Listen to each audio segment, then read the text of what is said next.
दोस्तों आज बात करेंगे जीएसटी कलेक्शन में कमी होने के कारण राज्यों को जो कम पैसा पहुंच रहा है, केंद्र सरकार ने उसकी क्षतिपूर्ति के लिए जो विकल्प दिए हैं वह क्या हैं। और मुझे लगता है कि विकल्प जो है वह सकारात्मक है। वर्तमान परिप्रेक्ष्य में जब कोविड-19 की वजह से अर्थव्यवस्था दुनिया भर की नीचे जा रही है, टैक्स कलेक्शन कम हो रहा है, तो मुझे लगता है कि जो विकल्प हैं वो बिल्कुल सकारात्मक हैं और पॉजिटिव स्पिरिट में उसको लेना चाहिए। हम सब जानते हैं कि 1 जुलाई 2017 से goods and services tax Hindustan में आया और उसके बाद जो केंद्र ने राज्यों को कहा कि आपकी जो क्षतिपूर्ति होगी हम वह भी करेंगे और साथ में 14% एनुअल ग्रोथ को मानते हुए कि आपका जो टैक्स है हर साल 14% बढ़ जाएगा। यह दृष्टिगत रखते हुए, इस विचार को साधते हुए हम जो भी होगा उसको एक्स्ट्रा देंगे। वो एक्स्ट्रा जो होती है वो क्षतिपूर्ति कैसे होती है, वह जीएसटी पर जो सेस लगता है, सेस मतलब कोई भी विशेष कर जो होता है, जो कलेक्ट किसी विशेष पर्पस के लिए किया जाता है, उस सेस के माध्यम से होता है।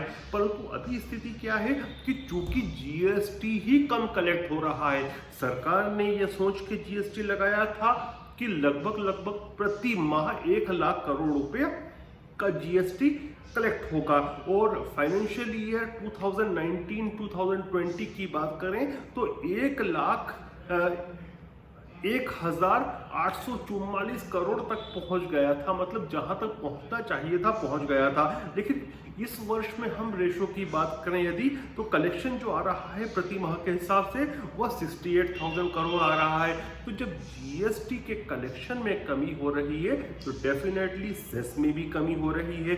अब इससे दोनों को नुकसान है, केंद्र सरकार को भी है और राज्य सरकार को भी है।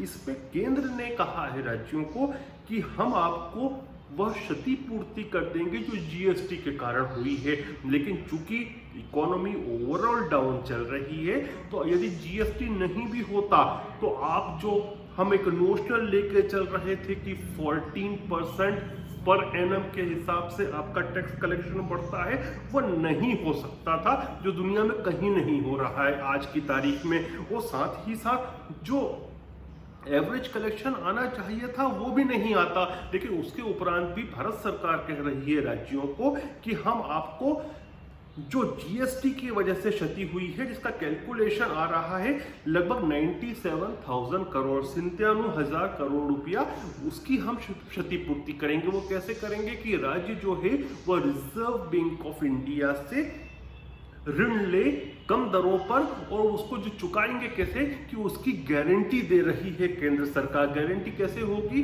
कि 2022 तक ही स्पेशल सेस का जो कलेक्शन होना था इसके लिए वह अलाउड था, लेकिन उसको जब तक यह राशि कंप्लीट नहीं हो जाएगी उसको आगे भी चलने देंगे। मतलब राज्यों के ऊपर प्रेशर नहीं आएगा इसका। तो यह एक विन विन सिचुएशन है कि जो क्षतिपूर्ति होनी चाहिए वह भी हो रही है। और यदि हम एक्चुअल टर्म्स में देखें तो जितना यदि जीएसटी नहीं होता और पेंडेमिक आता और दुनिया भर की अर्थव्यवस्था गिरती, तो जितना केंद्र के पास कलेक्शन कम आ रहा है उसी रेशो में यदि देखें तो हमारे राज्यों के पास भी कलेक्शन कम आता। तो सबसे इजी ऑप्शन जो है जिस पर राज्यों को कोई तकलीफ भी नहीं होगी वह पहला ऑप्शन है। और दूसरा ऑप्शन दिया है कि यदि आप पूरा ही चाहते हो, मतलब आप चाहते हो कि 2,35,000 करोड़ ही राज्य चाहते हैं, तो उसमें भी कोई समस्या नहीं है। लेकिन केंद्र आरबीआई से आपको पैसा दिलवा देगा, लेकिन फिर उसको जो पेबैक करने का दायित्व रहेगा वह राज्यों पर रहेगा, ना कि केंद्र की जो जिसको कह सकते हैं कि केंद्र एक तरह से गारंटी ले रहा है वह नहीं लेगा। तो राज्यों के सामने दोनों विकल्प हैं, या तो वे पूरा के पूरा पैसा आरबीआई से उधार ले लें। हालांकि अभी तक 3% जो स्टेट जीडीपी होता था वही अलाउड था आरबीआई से राज्यों को उधार लेना। कोविड काल में 3.5 किया, लेकिन अब सरकार कह रही है कि हम आपको ये पूरा अमाउंट दिलवा देंगे, लेकिन फिर आपको उसकी गारंटी लेनी होगी। मुझे लगता है कि पहला विकल्प बहुत अच्छा है राज्यों के सामने। कोविड के इस काल में यदि सरकार उसकी गारंटी ले रही है केंद्र सरकार की 97,000 करोड़ की, तो विन विन सिचुएशन है।